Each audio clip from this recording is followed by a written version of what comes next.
It's Diversity TV, bringing you the Untold stories for the week of June 18, 2021, hosted by myself, Hamza Koroma, sponsored by Ray Z Plumbing and Heating. Here are the headlines for this week. Kingdom Act Foundation did a research on people of African descent in Canada. It will surprise you what they found. There's census going on in Canada. Why is it important to be counted? After pledging 14 points to the Sierra Leone Community in Edmonton, here's how far he has come. The Burundian Community Association of Calgary becomes an official entity after a difficult year. Now the news in detail. Segment 1. Looking for a job in Amazon and other modern warehouses? Deadline in 2 weeks for Solomon College next intake into their free Quest program with almost 100% job success rate for its students. Solomon College's key workplace essential skills training Quest program is a 12-week training program focused on equipping learners with the technological skills, workplace essential skills, workplace safety certificates, and the employment readiness skills needed to find employment in the warehouse sector. The requirements are minimum CLB 3-6 in all skill areas, permanent residents or Canadian citizens, no previous education in Canada except LINC or ESL, not on employment insurance, basic computer skills. It's free. Interested or know someone who needs it? Please call 587-938-3403 or go to solomoncollege.ca. Segment 2. Yes, we will be answering the calls for our Diversity Magazine ambassadors in Toronto to transform Alberta's largest multicultural publication to Canada's largest by launching in the Toronto area this summer. Please stay tuned for more information. Segment 3. Fashion and beauty time on Diversity TV. Some people do not like shopping in a crowded space with lots of people. Others like a VIP, individualistic shopping experience where they can try every dress on display without feeling that they are on the way of others. This summer, Edmonton-based Afro-Western fashion line KYN Apparel is organizing a VIP personalized shopping for shoppers to have a unique experience with their designs, fit, ask questions, and pick from selection. We took these photos for you on an exclusive invitation. Book your unique shopping experience by visiting KYN Apparel. Please go to www.kynapparel.ca. Before we go to our next segment, let's have a word from our supporters.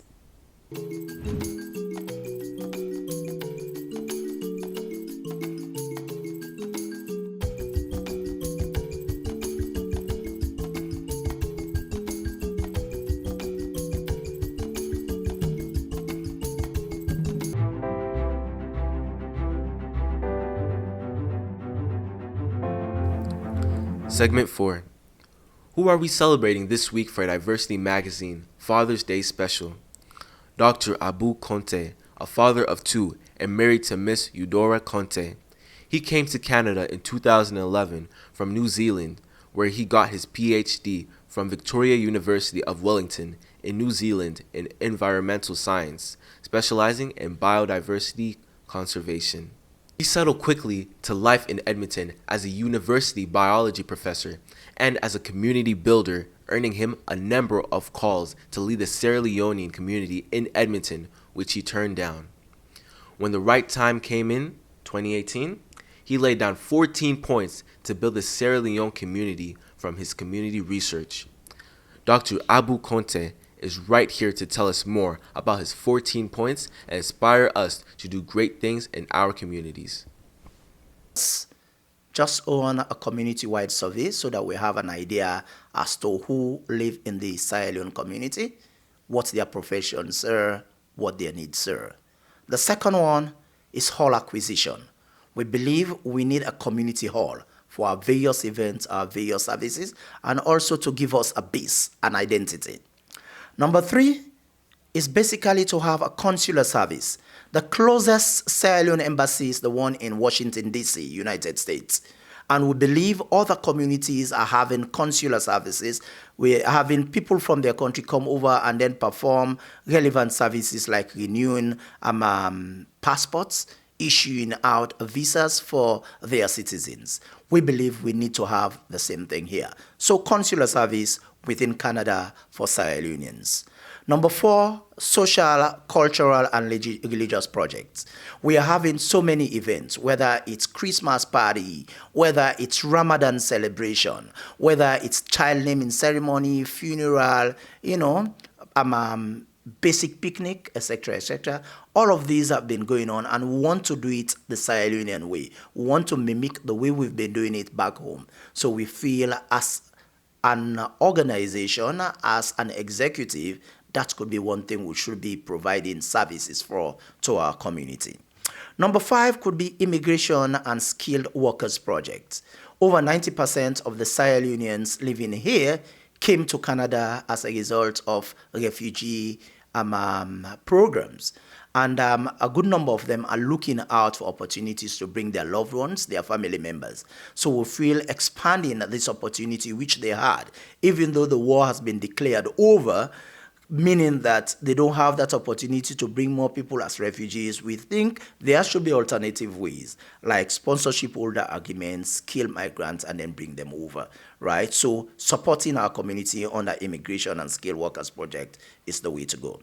Number 6, we believe that we should be networking with Sierra Leoneans in other provinces. They say a single finger doesn't capture it all. You cannot be as efficient if you go solo. So we think collaborating with sister organizations from other Sierra Leonean communities in other parts of the provinces should be the best way to go. We've been doing this. We think we need to strengthen that.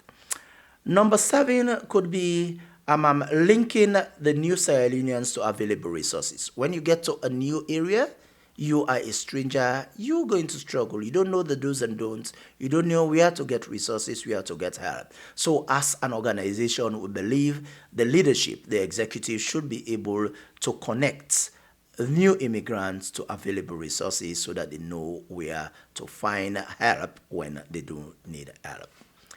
Number 8 would be networking with various levels of government, whether it's municipal governments, provincial governments, federal governments. There is very little we can do without funds, and these governmental organizations happen to be the greatest funders. So we believe networking with them will help us to have the required resources, not just financial resources, but other legal and social supports. Number 9 is values projects. Values projects in the sense we live in that society in which we have respect for elders, for seniors, and then the seniors have love for the young, for the youth.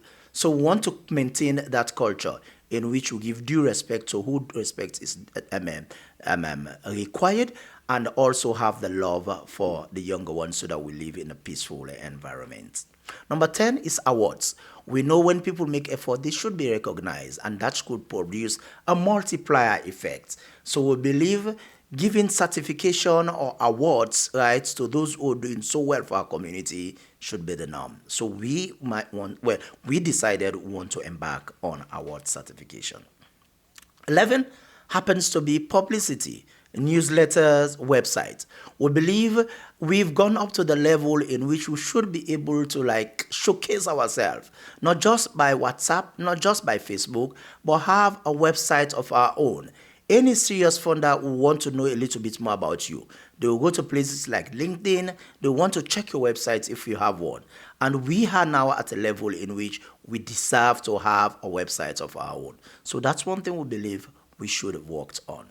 In addition, newsletters, so that we inform not just our membership, but also people outside the Sierra Leone community to know what we're doing, and also the funders so that they know what's happening with the funds that they give to us. Number 12, Education Foundation. We believe human resource development is the bedrock of every community or national development. So we want to continue investing on educating our youth, educating our community members so that we can grow and make our community better. Number 13 will be support for seniors. Seniors have given so much to our community, so much to our country, and they deserve all the love, all the recognition, and then we need to embrace them so that they feel valued. So we believe we need to reach out, bring all the goodies, bring them the love, get them on board, make them give back to community as much as they could so that they believe they're being valued, right? This is what we've been doing, and this is what we want to continue. Finally, last but by no means the least, number 14 will be the vehicle acquisition project. As a community, there are a number of events that we conduct that need us to be mobile, right? There are times we go out of city or out of province, and we need that vehicle to help us be efficient, whether as an entire group of Sierra Leone community or as a subgroup, either in the form of women group or the Muslim group or the Christian group or sub-community groups. They need this sort of support to go out, whether they want to go on a picnic or they want to go scenic video or to support other subgroups. These vehicles, right, basically the services of a vehicle happen to be very paramount. So we believe it's about time for us to have a community vehicle. So that's the final and very important project that we came about.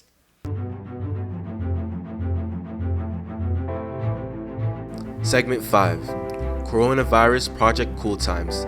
To help connect more Albertans with COVID-19 vaccine appointments, Alberta Health is piloting automatic direct calling in select communities starting June 15. If you get a call, it's legitimate, not a scam or phishing attempt. You can press 1 to book an appointment through 811. If you don't want to receive these calls, you can dial 9 to opt out. When you get vaccinated, you help get Alberta back to normal sooner.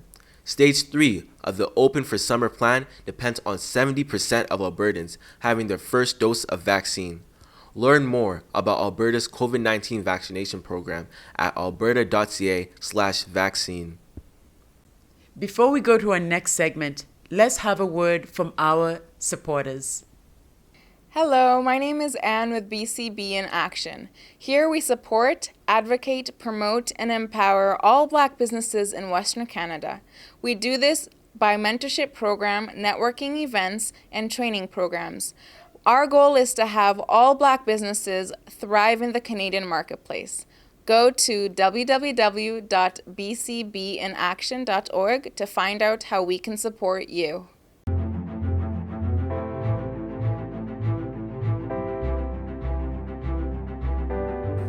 Segment 6. What do you have for Diversity TV International News? Reuters reported that the United Nations Human Rights Chief asked Ethiopia to allow monitors into Tigray to investigate reports of killings and sexual violence that may amount to war crimes in northern regions since late 2020.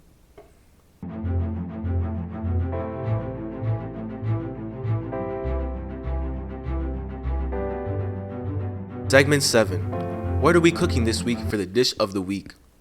The delicious jollof rice at Selassie's Grill Special. Selassie's Grill, a multicultural restaurant, serves Western, Chinese, and African food. Opened just a couple of months ago, opposite Stadium on 8604 112 Avenue, Edmonton, with a large parking space, a bar, a large dining space, a private meeting room, and most importantly, delicious Western, African, and Chinese foods. Bon appetit.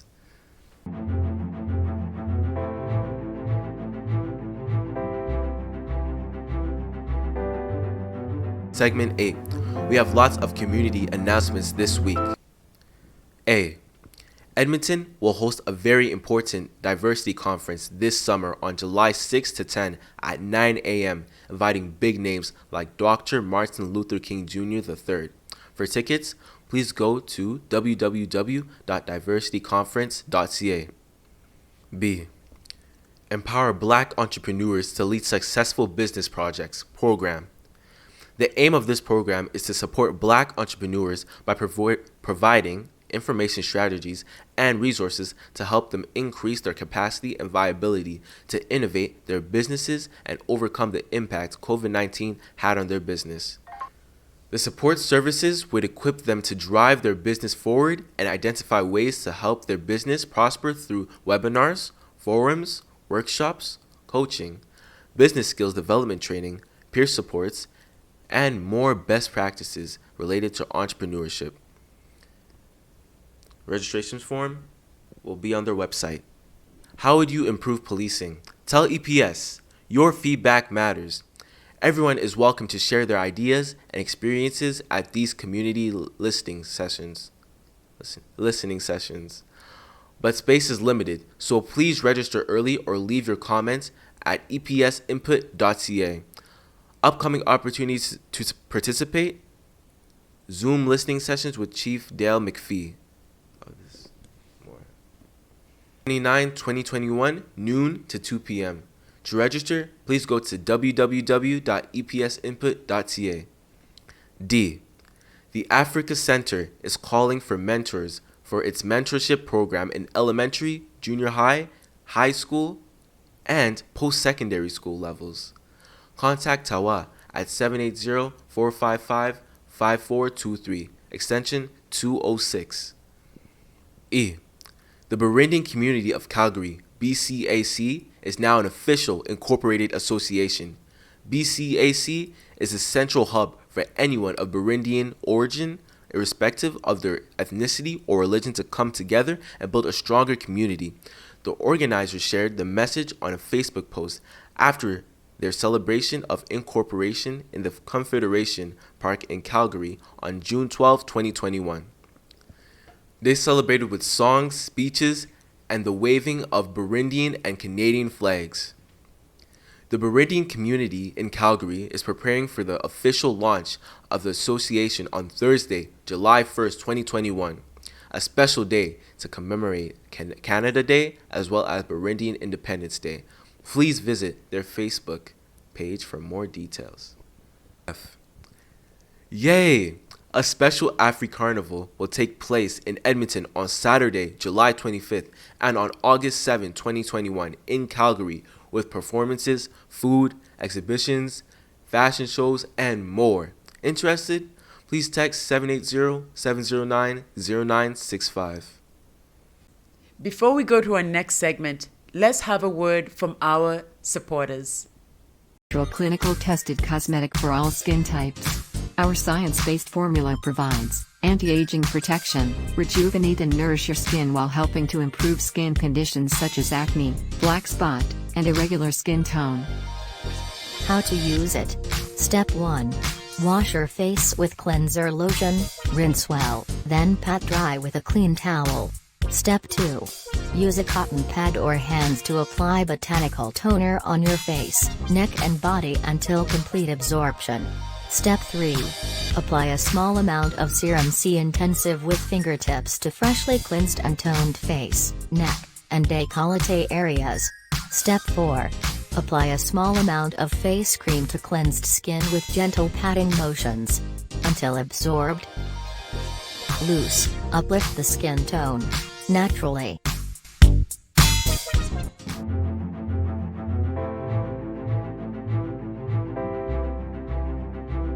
Segment 9. Dr. Godwin Uday and his team at the Kingdom Acts Foundation did a research on Canadians of African descent with surprising findings. Here's Dr. Uday telling Diversity TV Tabitha Biel about what they found. Welcome to Diversity TV. It's good to have you here today.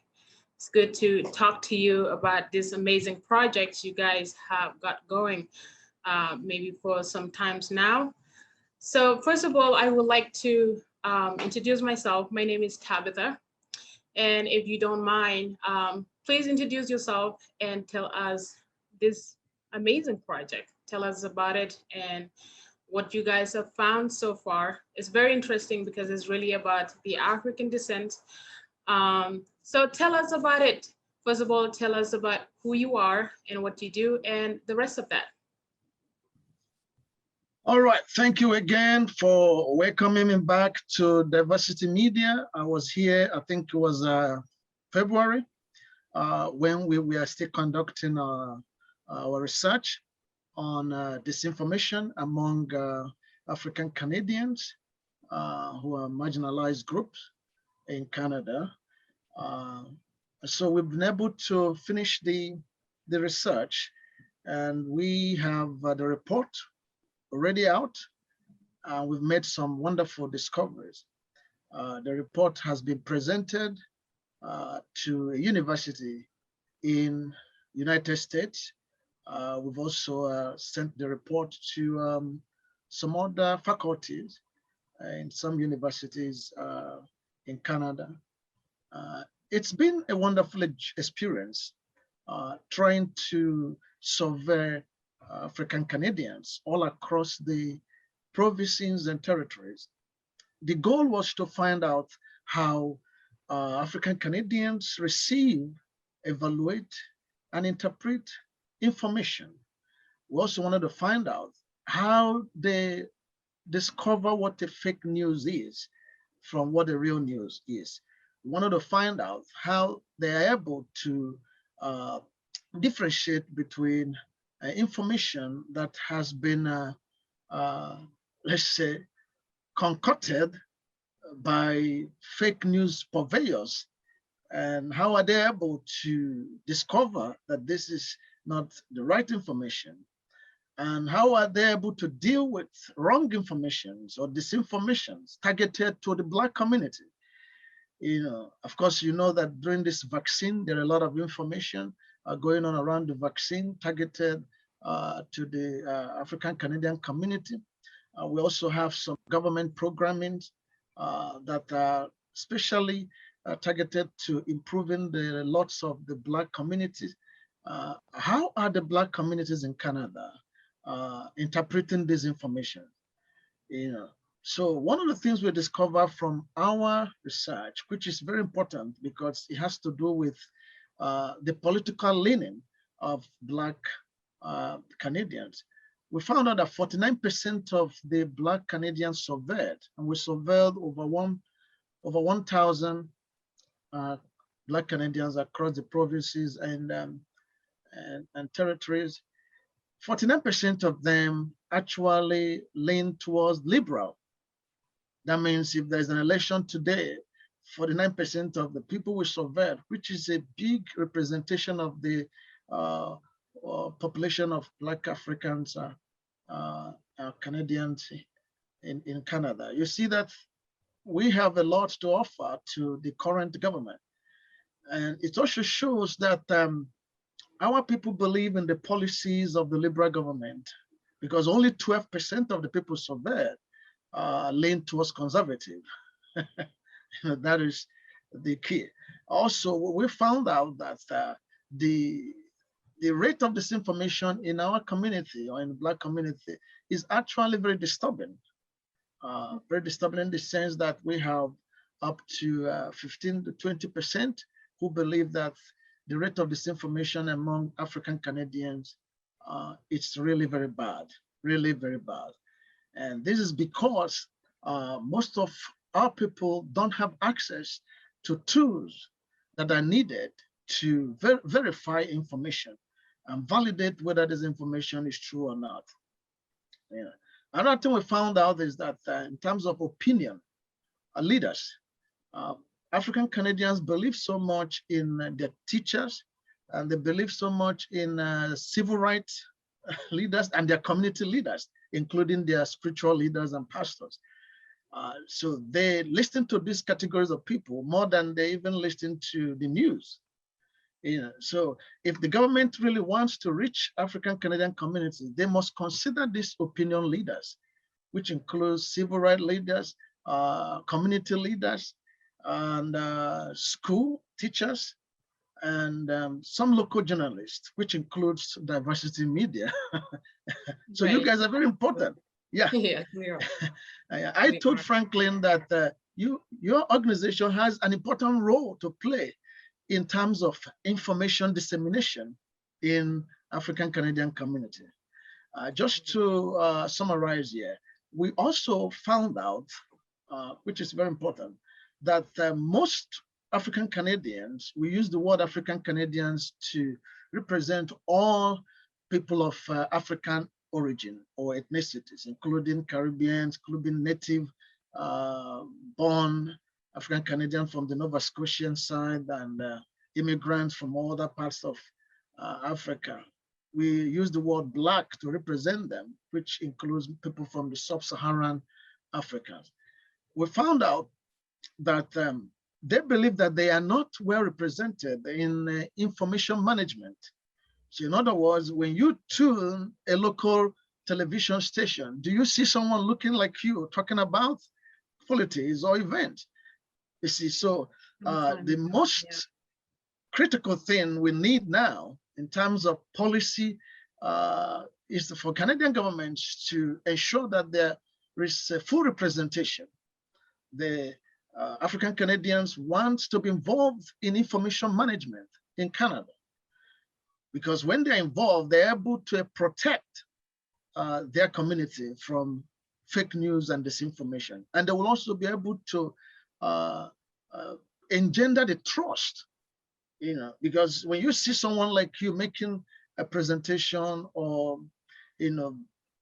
curating news or disseminating information about a community, you definitely know that that person will not be trying to lie to the community or cheat the community or pass fake information to the community.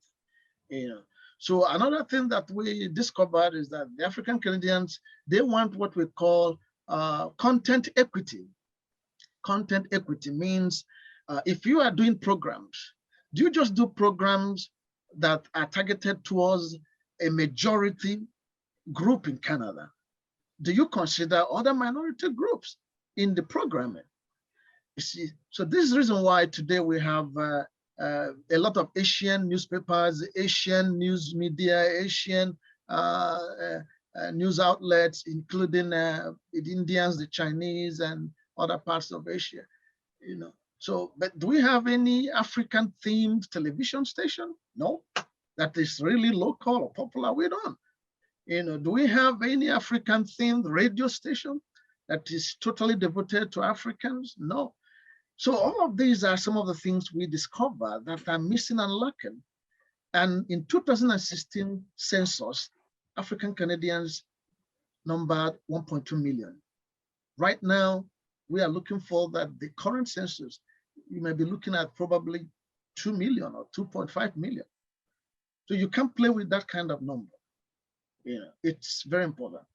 Yeah, so I would like to stop here, but there are many other things I would like to share with you. Thank you. Absolutely, absolutely. And you are welcome at any time to tell us more about what you guys are doing. It's just amazing because all of these are the things that we need. And I think you've given us enough for us to keep going in our community and realize who we really are and where we need to go.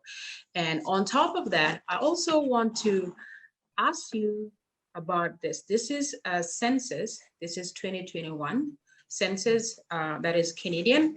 And a lot of us have received these slips. But a lot of people really do not know about what it represents or what to do with it.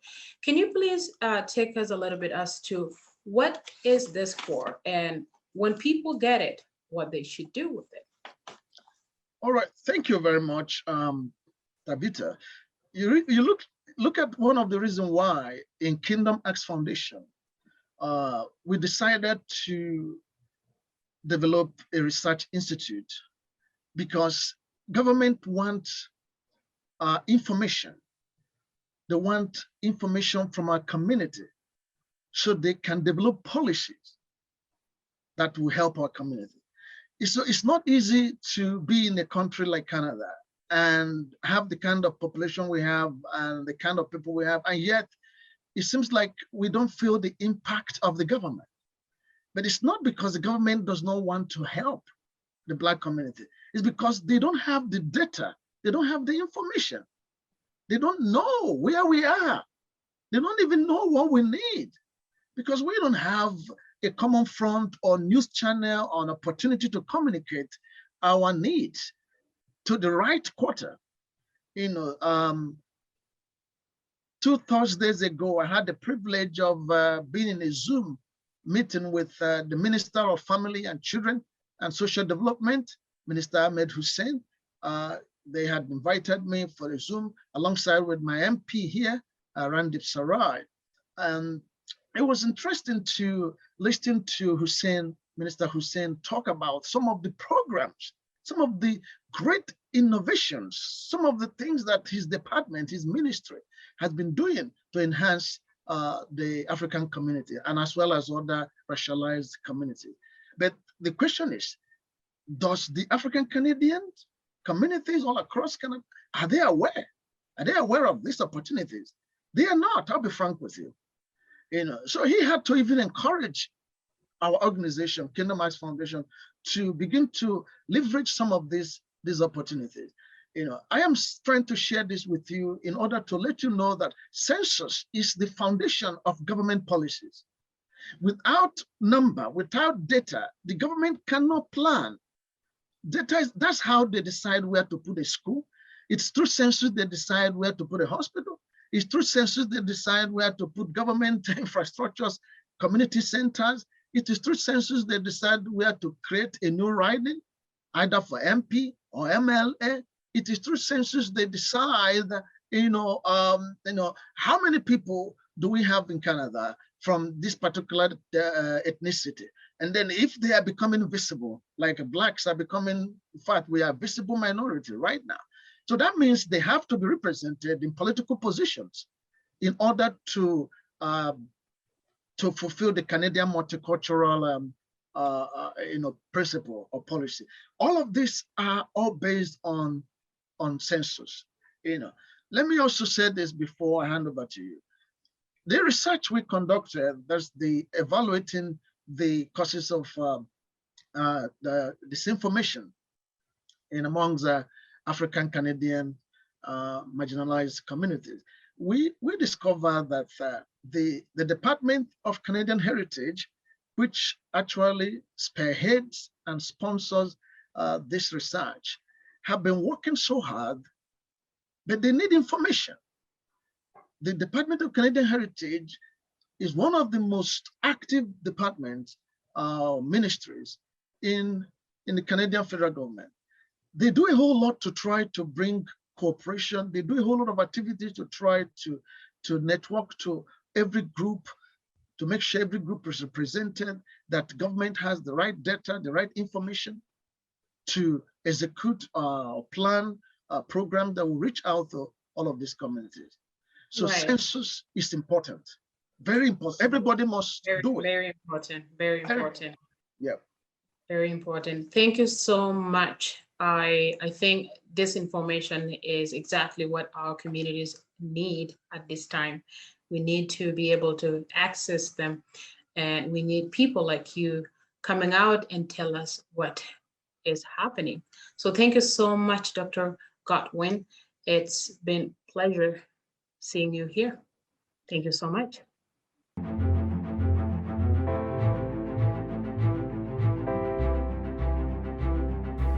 Segment 10. The Alberta Official Opposition, NDP, just finalized their annual Congress. They came with some interesting proposals to tackle racism in Alberta after a series of sessions they held before the Congress. MLA David Shepherd is here to tell Diversity TV Harriet Tinka more. Thank you so much again for joining us, and you're always accommodating to us, so absolutely appreciate it. And I know you have something that you've been working on, and I would welcome you to share with our audience what that is. Go ahead. Sure. So over the past few months, myself and my colleagues in the Alberta NDP caucus have been working on a series of consultations called Your Future, Your Voice. And what that was sort of building off of the renewed attention that we saw to issues that impacted racialized communities, and in particular the Black community, that came on the heels of the murder of George Floyd last year.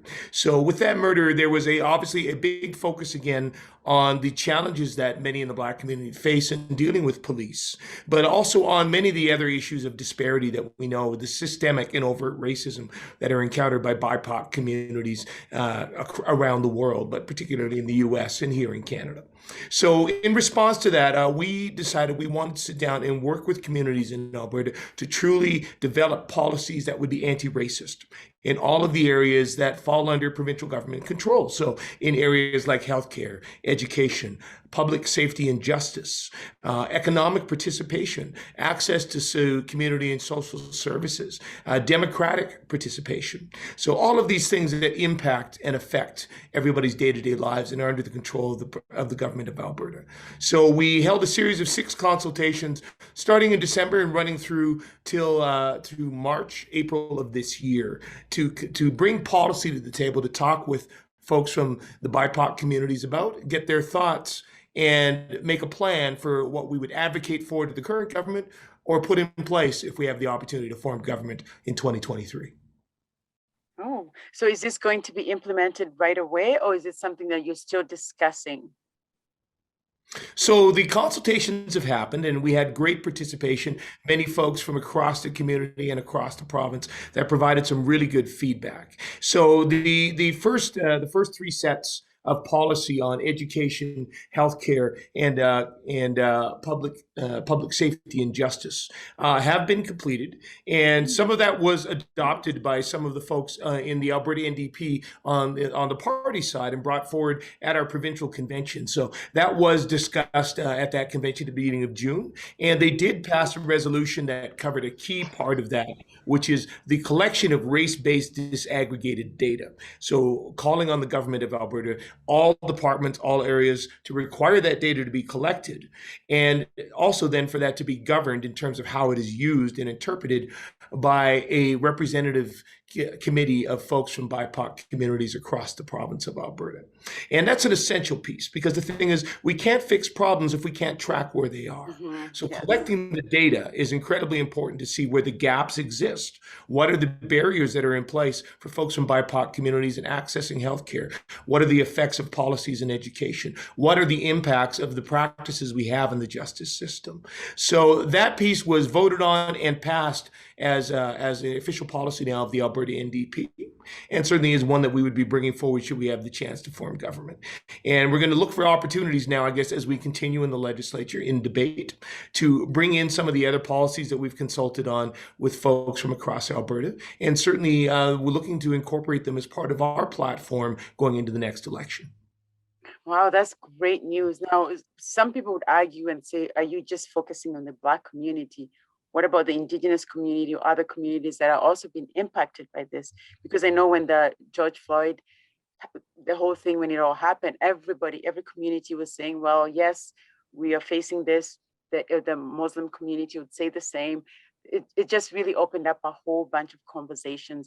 And I know this conversation that you've been working on, Your Future, Your Voice, is a great idea. But is your target mostly the Black community, or would you say it's all sides? It fits anybody who's faced racism? What would you say? Oh, absolutely. From the beginning, our intention and our work was focused on embracing all racialized communities in the province of Alberta. So when I say BIPOC, Black, Indigenous, and people of color. So all racialized communities who we know are impacted in so many of these areas. And indeed, just after the murder of George Floyd, we saw a brutal assault on Chief Allen Adam here in the province of Alberta, by police, and concerns that were raised there. And certainly recently we have seen an increased, again, attention paid on the historical injustice, and very clear, overt and systemic racism, the damage that is done on Indigenous people who live in Canada. And indeed, we recognize that they continue to experience disproportionate impact of that racism through all the systems of government as well. So we had many Indigenous people that took part in our discussions as well, brought some very good perspectives to the table. And in all the policies we put forward, we specifically reference all racialized communities, including Black, Indigenous, and others.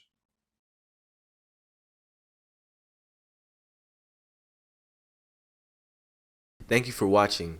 Please subscribe to our Diversity Newscast on Facebook, Instagram, and YouTube. Don't forget to hit the notification bell. And also you can visit our website at www.diversityplus.ca. Bye for now.